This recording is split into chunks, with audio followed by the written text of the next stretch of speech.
The skeletal muscle tissue or the striated muscles forms 80% of the mass of soft tissue in a vertebrate body. They are attached to the bones by the tendons. So striated muscle or the skeletal muscle are attached to the bones. When I told you about the smooth muscle, they were not attached to the bone. These striated muscles are attached to the bones. That's why they help in locomotion of all the external body parts of our limbs. They are also that's the reason they are called skeletal muscles. The contraction and relaxation of these muscles are under the control of the animal or the human. Therefore, they are called voluntary muscles. The muscle shows alternative dark and light stripes. Hence, they are called striated muscles. So, skeletal muscular tissue are also called voluntary muscular tissue or striated muscular tissue. They occur in all the body, found in body walls and the limbs, biceps and triceps of the arms as well as our lower limbs. The main function of the striated muscle is in the locomotion of the body parts.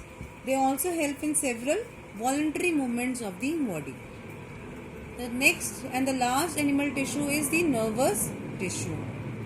The nervous tissue is composed of highly specialized nerve cells called the neurons and supporting cells or neuroglia cells. The neurons form the basic units of communication and the basic element of the nervous tissue. They react to stimuli and transmit the impulse from one region of the body to the another. Neurons extend throughout the body and do not act alone. Neurons, you must know the structure of the neurons. Neurons are usually large, long and complex in shape. It consists of cell body and several cytoplasmic processes. Processes that transmit impulse to the cell body are called dendrites. Dendrites are multiple, and a single process that transmit impulse away from the cell body is called the axon. The cell body consists of nucleus, neurofibrils, Nissl granules and neuroplasm.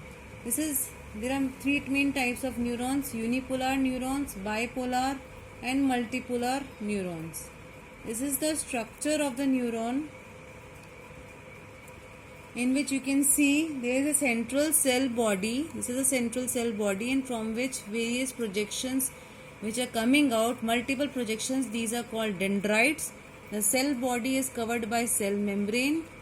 The cell body consists of central nucleus and it consists of many Nissl bodies and neurofibrils.